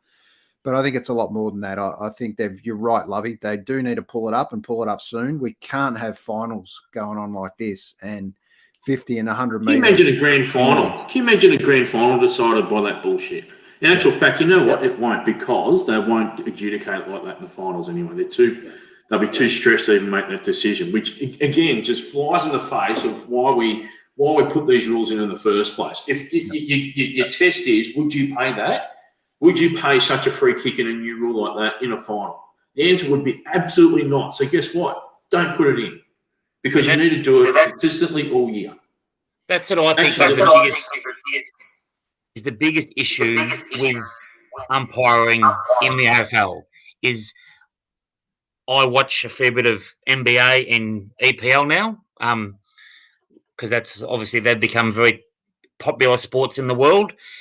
And unfortunately, I can't think of any other game in the world where in the space of 24 hours, one adjudication is poles apart from another adjudication. There is no consistency. I'm a human, as a U3 gentleman, as the people that watch the show. They make mistakes. I'm fine with that. But because the game has become so clinical, you spoke about Rowan Saws, we spoke about Glenn James. I went to school with a couple of blokes who did a bit of AFL umpiring in the sort of late 80s, and even back then, at the end of the game, they would go into the rooms with the players and have a beer and have a chat. There might have been a couple of icy moments, but that was encouraged. You look at AFL now. Now, I know what's going on with COVID. Like, to go into a rooms now, you need to have more credentials than a Philadelphia lawyer. You need to be the coach's son or whatever. They're wonderful sports people, but they're put on a pedestal. Players are there, and the umpires are considered to be essential to the game. But it's like, let's not treat them the same way. Now, I've been guilty of umpiring bashing, but we need them in the game. I umpired a game just recently. It was a junior game of footy, and I thought, God, how do these men and women do this? Because I had 14-year-old boys running around telling me, you got it wrong. Even last night at Lilydale, we were doing a bit of match sim, and I blew the whistle a couple of times, and I said to one guy, no, you can't do that. And he went, God, cuz you're the worst umpire ever. Now, it was said in joke, in jest, but do you know what I mean? We talk in a footy sense about knowing your role and playing your role. I don't think the umpires are allowed to play their role to the best of their ability, because every time they try, something gets tweaked or changed. Cuz their role is to umpire a game of football, and that's it. Anything above and beyond that, which is what they're required to do right now, is why they are where they are. You've got seven. They've got to make 7 adjudications in order to come to a holding the ball decision. Scott Pendlebury said the other day. That alone is a real head fuck. You then also have to go about the descent rule. You've got the 50-metre rule. You can't go within 5 metres. Where does this end? Like, where does this actually end? Not just for the umpires, but for the fabric of our game. Like, it is no longer the game as I know it. And I'm turning off a lot of football games when I start seeing that sort of umpiring occurring. The Brisbane Hawthorn game was disgusting. Absolutely disgusting when I first saw it. Well, the worst thing for me, and Traps, I'd love to hear what you think. I love watching footy. I love it. Whether it's from the kids playing their under 19 or junior footy, I'm involved at Lilydale with Lovey, or the Bombers, even whatever. But you watch a game of sport, a game of footy now, the ball gets thrown up or something happens, the whistle gets blown, everybody stops because nobody knows what the decision's for. One, what it's for, and who's going to get it. Have any of you boys umpired before? I've done Yep. a little bit, but not a lot, yeah. I've done some under 21s, SANFL and A-grade country and, kids and stuff like that. I think one of our biggest problems is that the umpires have never played the game too. I think that almost needs to be a prerequisite before you can umpire AFL. Every job has, you've got to have a certain criteria before you can play. Just because you're fit and you can blow a whistle and make the thing does not mean you can interpret a game of football. Why is it that in the 1980s, 1990s and before, why did the umpires, when there was less rules as far as, the abuse they would get, I can't think of the Collingwood guy that tipped the umpire on his ass. What was his name? Greensboro boy. Yep. Johnny Burke. Johnny Burke. You got to get the boy off. Kind of things are going on. They still umpired the game beautifully. It was a free-flowing game. They never stopped it. Just these days, like I watched the Carlton-Sydney game, and I don't watch a lot of football these days because of the over-adjudication of a game. I just don't get how something so simple becomes so complicated. I watch ruck contests, and I have no idea why that ruckman just got penalised for what he got penalised for. You've got umpires making decisions. Did anyone see the Sydney guy get done for running too far? Yet he bounced the ball about 3 seconds before the umpire whistle. Yep. And then you've got the other side of the coin. You've got people just raising their hands. That's 50, right? But then Buddy Franklin can go what, and there was no call on it. You've got Parker from Sydney who's getting murdered in the press because of this, right? Big fucking deal. Sport is a game of getting in someone's head and whatever you can do to do it. Then you've got Cameron from Geelong who did exactly the same thing to the young St Kilda fella, Mason Wood, or I think that was his name. He back and then dropped the mark. And so you've got Cameron ducking his head and stuff. Cameron got no attention whatsoever. The media make it hard, but just with the umpires themselves, I honestly think if you haven't played the game, and not just a couple of games of under 14s or something like that, if you haven't played the game, you should not be allowed to umpire it. Brad Scott, can you imagine how many fucking free kicks that guy would have given away just with his hand actions while he was playing? He made the game beautiful to watch as a player. Him and his brother. Ask James Hurd how many times him and his brother. Now Hurd played the game injured in 2001. How many times they kidney punched him in that grand final? Now, I'm all about winning at all costs, but people in glass houses should never throw stones. Yeah, you're drawing some short ruining something that's straws so there, simple. cuz. It's a factual thing, mate. One thing I think we can get rid of and fix quickly. No, what? Hang on, sorry. What, Lovey? That's true. Let it go, cuz. Let it go. I'm not saying it cost them the grand final. They were the better team that day, but it happened. Mate, we had Roger Merritt. He got 21 weeks for Pelton. No, I know what Roger Merritt was like. So, Jonathan Brown. Yeah. I think I actually think we can simplify it pretty quickly. I reckon there's too many umpires out there for starters. So we remove one field umpire and we go back to a little bit more basic. Then there's only 2 out there that can make the fatal mistake.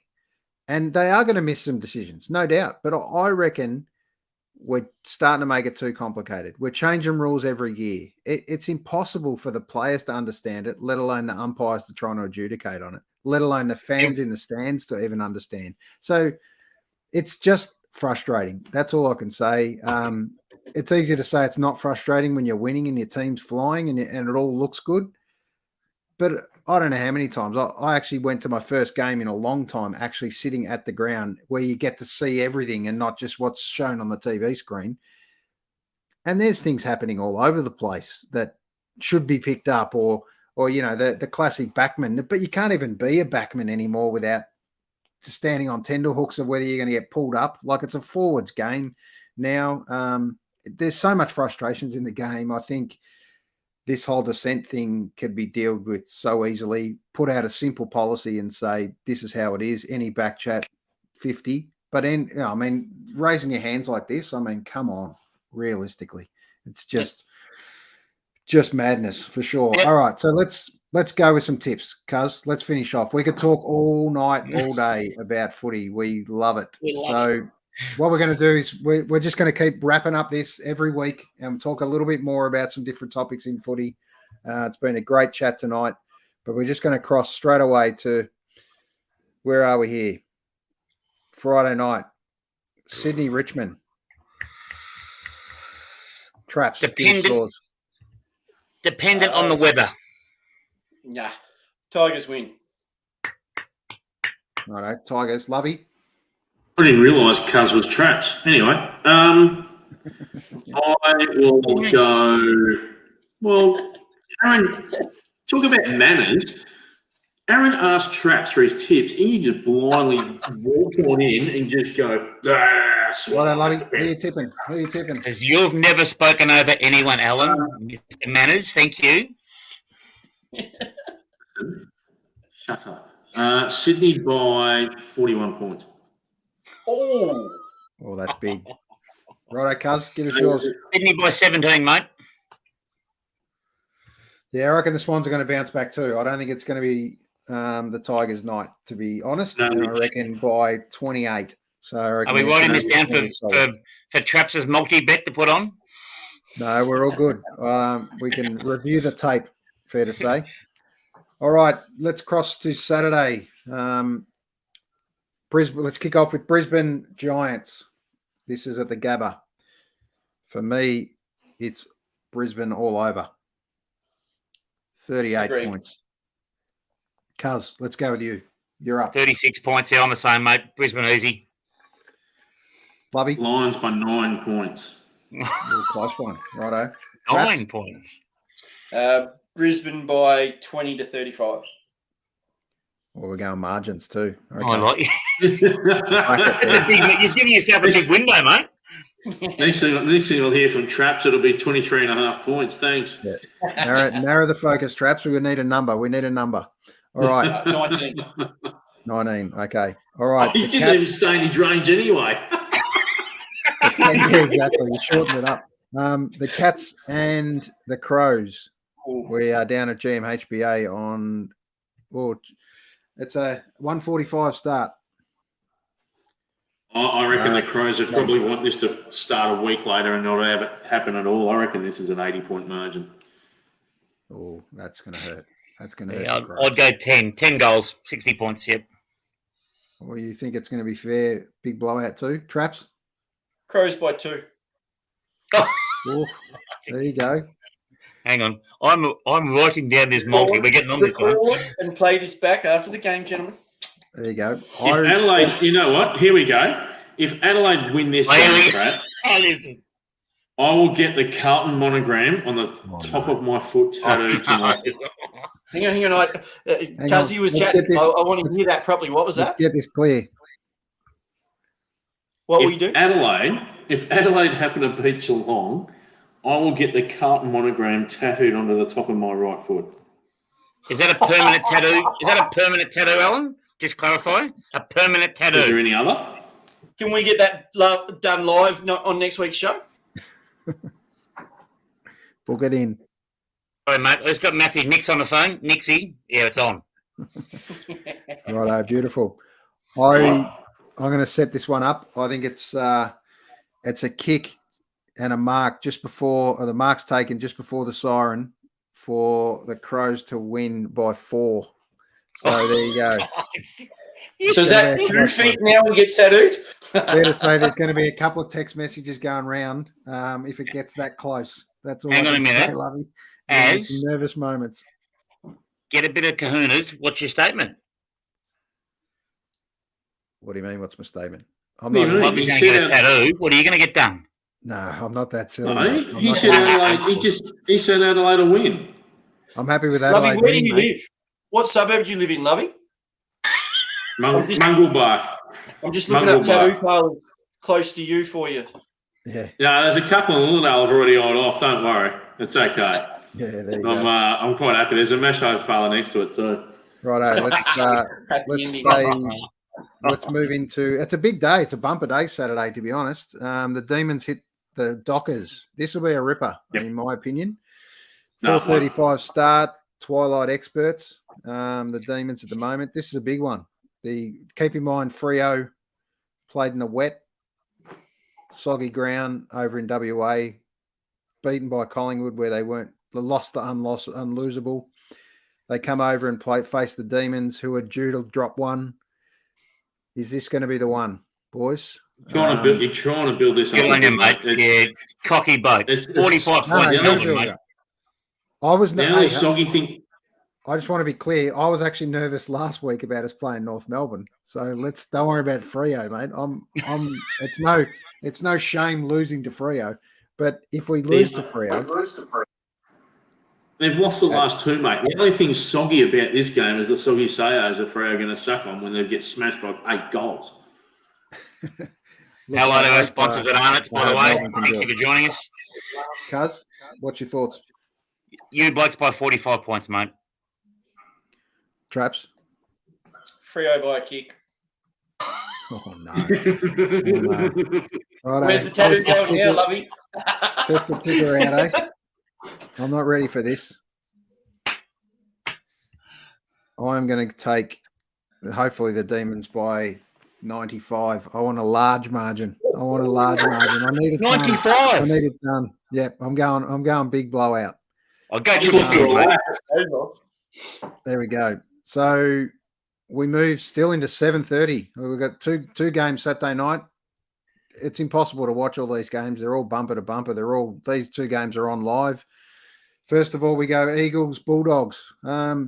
This is over at Optus. Well, at least this one, you don't have to watch it. Yeah, exactly. It's viewer's choice. Traps? Yeah, Bulldogs. Probably by 25 points. Lovey? Bulldogs by 125 points. Oh, there you go.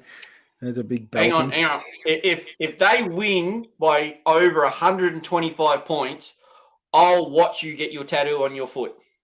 That's big of you. I ain't getting a tattoo, mate. I'm so scared of needles. You can stick that up your ass. Oh yeah.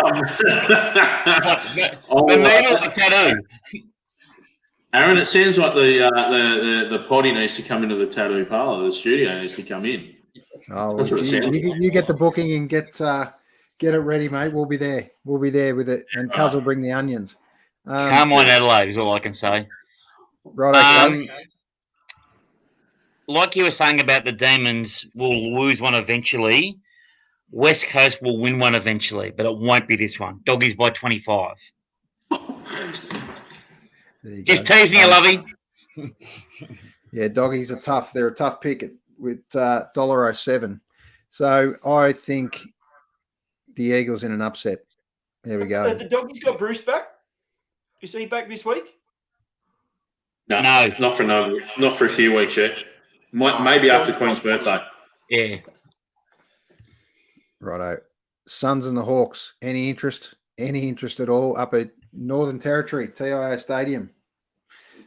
Can the Hawks get it better done? in the moist? Because that's Gold Coast. the one thing I despise about when we play in any kind of humid climate. Why don't we play it in the middle of the day when it's dry?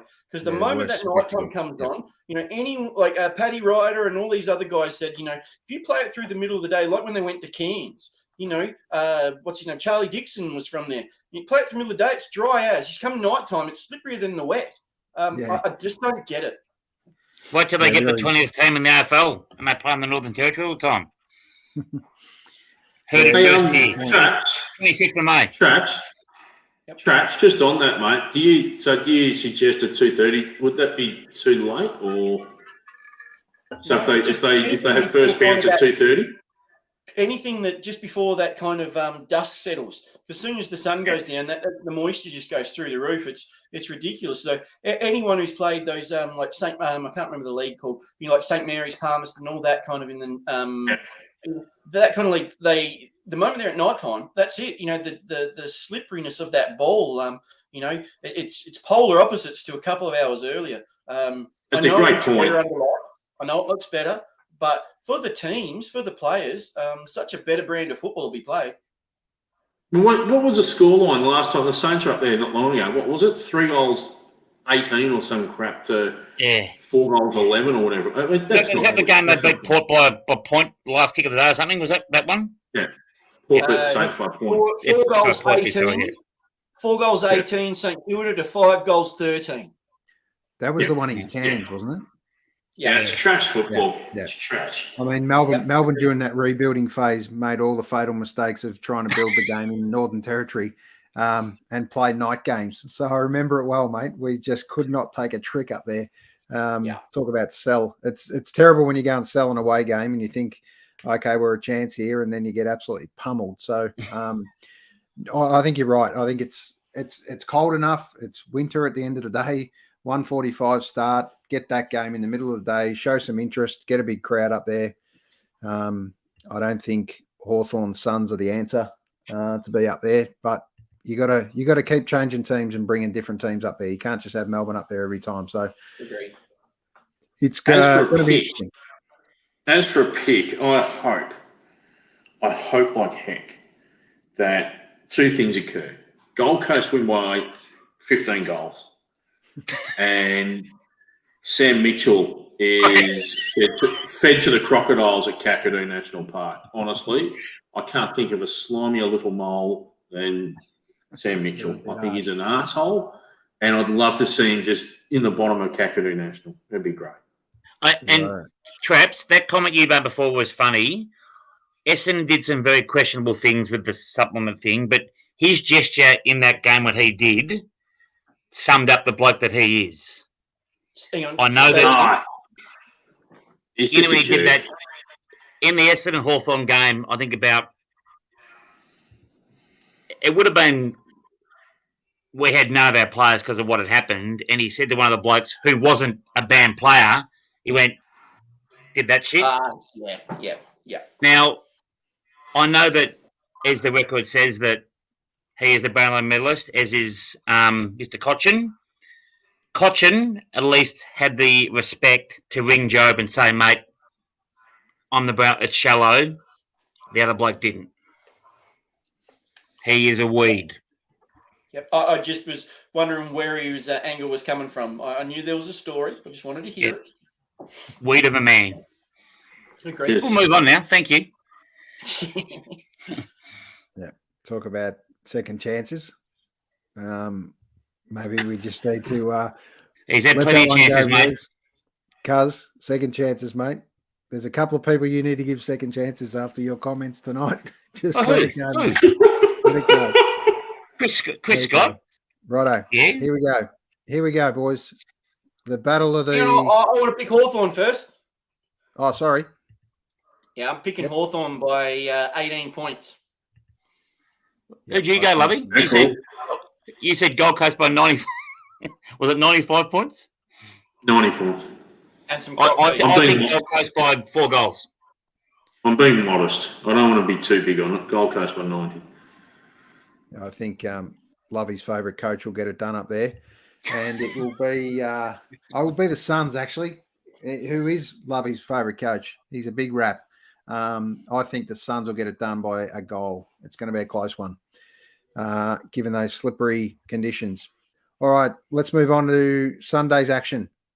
3 games on the Sunday. We've got St Kilda and North. Do we have to? Yeah, we do have to. North are paying $9. St Kilda almost on the line, paying $1.07. Gamble responsibly. Move on. Move next one. Saints. And North, any chance? No. Okay, how close can they get? 60. I'd put Frankston ahead of North Melbourne right now. Port Melbourne. Yep. Probably. Don't hold back that, Alan. I think 10 goals St Kilda. Yep. How good is that Max King going to be when he fully develops as a man? Who's the better king? Well, Max. the Gold Coast one's just as good, but yeah, Max has had a little bit more airtime. The other one had a knee injury, didn't he? Had He's had his second one now. So for me, Max naturally becomes the better one just because of longevity. It's like that Curnow Mackay thing. Who would you rather have? Well, I'd rather have Max King out of the 2 King boys right now. So Beautiful jump, great kick. Yeah, I like the look of him. Yeah. And has the form of possibly the best tap ruckman in the league in Paddy Ryder. Yeah, yep. not Absolutely. He's got Still a lot wouldn't of have him in people my top 5, but he's playing well. longevity from the last by having King down forward. I'd love to see the Saints kind of make some rattle in finals the next year or two after we win, of course. But Don't get caveats. All right, Saints North. I think the Saints by 45-ish. All right, Collingwood Carlton. The battle of the old crew. Let Traps go. See, Yeah, the one thing I miss, boys, is like we're talking about football and stuff.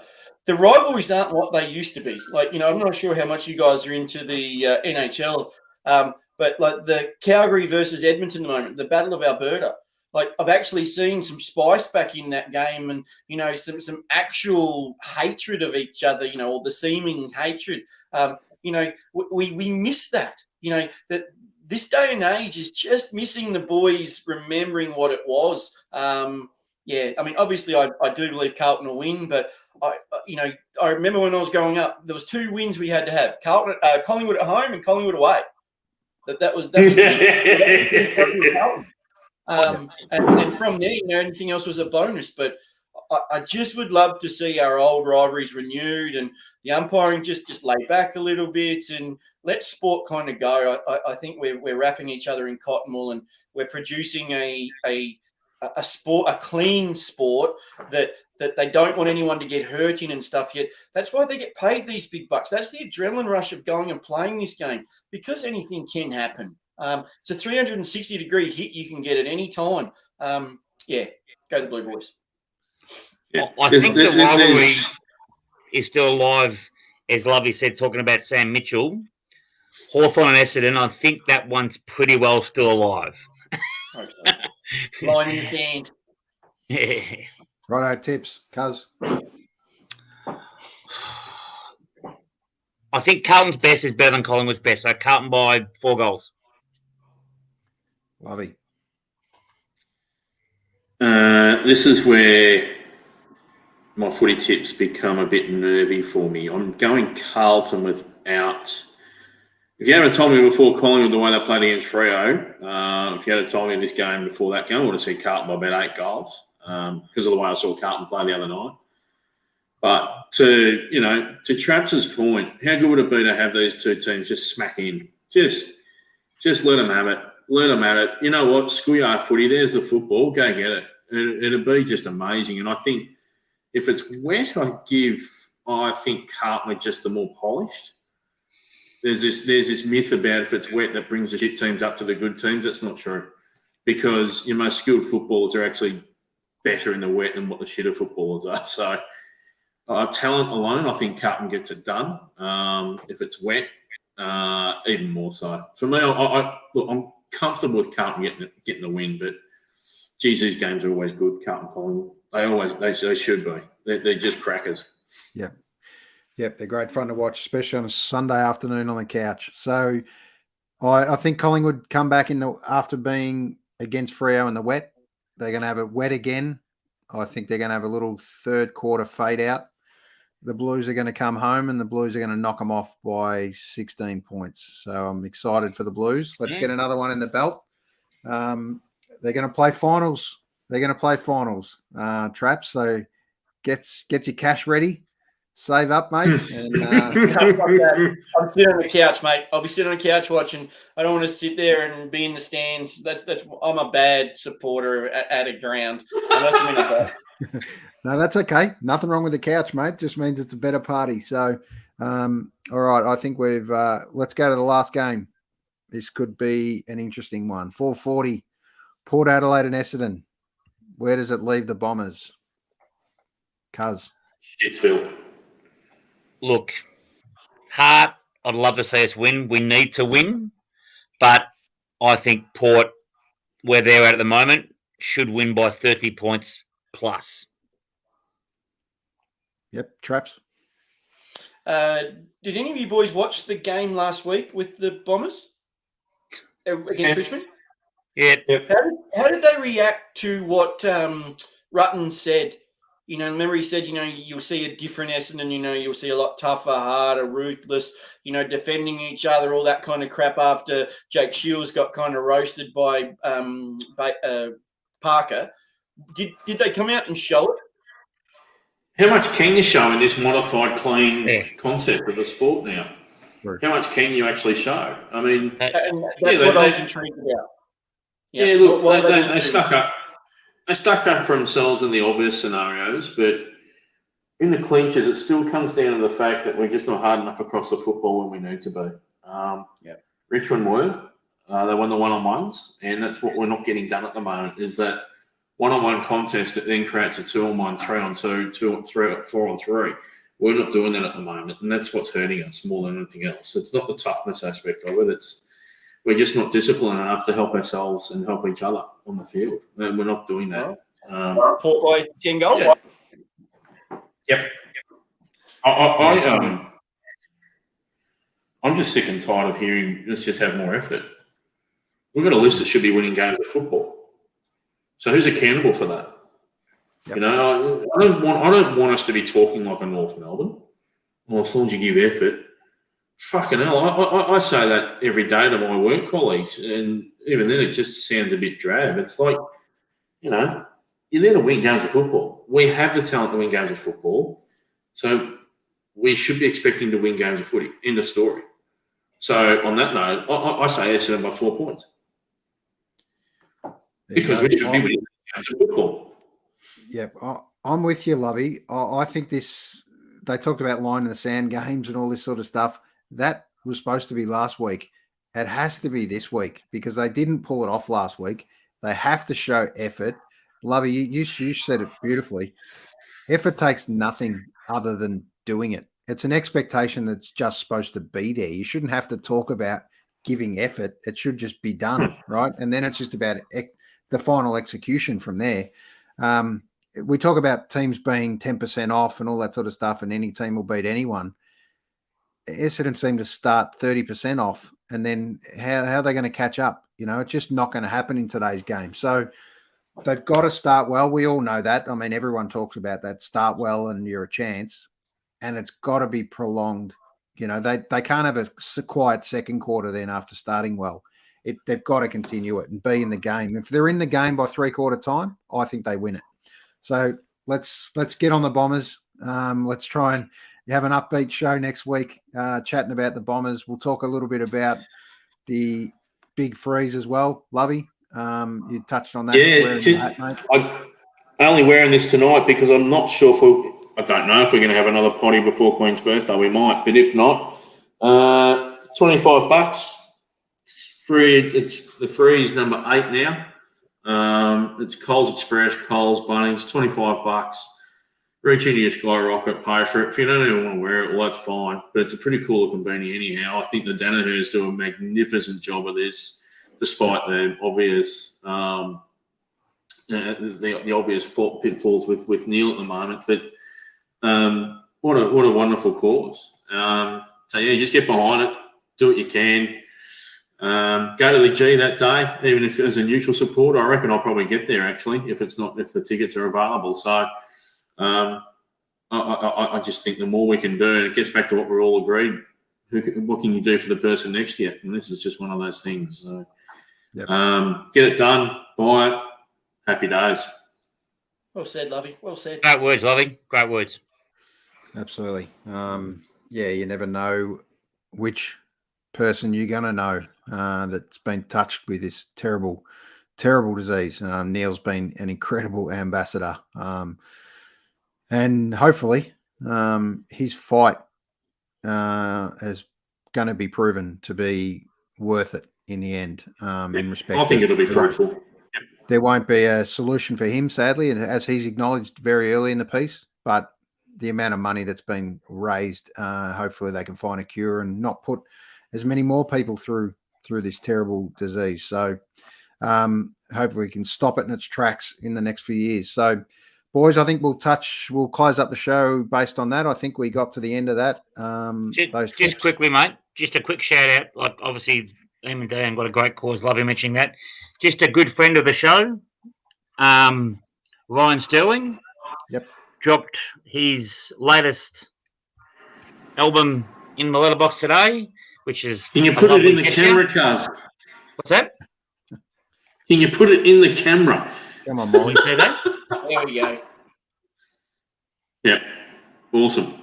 Righto. Beautiful. Good. Great friend of the show, and yeah, fantastic. Like talking about doing things for other people. And I'll just quickly read if you don't mind. He actually thanked us blokes on the podcast for helping him with his album. So, which is amazing. So talking about doing things for other people, that's what That's why Az started the potty. So, Traps, great to have you on board, mate. Good luck with your dirty, stinking, filthy blues. Just on a somber note, just anyone affected by the shootings in Texas and anything like that. Yeah. And, we send our kids to school. And the worst thing I worry about with my daughter is being bullied or, some boy trying to do things I don't want them to do. And these kids are going to school and not coming home. It's bullshit. And then when you hear about their leaders saying, we can fix this with more guns. But like I say, we could talk about that one for frigging hours. But, yeah, just my heart goes out to them all. Yeah, good words, mate. It does. All right. Thanks, everyone, for tonight, boys. Traps, you've been awesome, mate. You're welcome back anytime to talk about your Blues. Let's every time they win, mate, make sure you're on. I'm coming back next week to watch this tattoo. Yeah, absolutely. And let's finish on the number one song of 1972, Stevie Wonder's Superstition. Jeez. Not a bad album.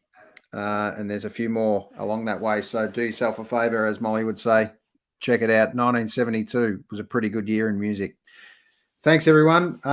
June 17 is the date you're looking for Ryan Sterling's launch of his album. He is going to be on the show, which is exciting. And then we'll be all at a gig of his very soon. So thanks to Half a Cow Records, which is an awesome name for a record label, of working together with Sterlo and putting together that music. We convinced him that he had something, mate, and he really needed to get it out there again. He was doubting himself whether he was going to continue to play live music during this time, during COVID. We got him. He was on the show number 1, and we look forward to having him on again. He's a great guy, loves us. We love him. It's well done, Sterlo. You've got it in the can. Time to get it out now. So we'll see you on the 17th. But just one more thing, Cuz. Sorry, Aaron. Yep, go for it. Yeah. Happy birthday, you sexy beast. Look after yourself. Cheers, mate. We will talk soon. And on this note, go get 'em.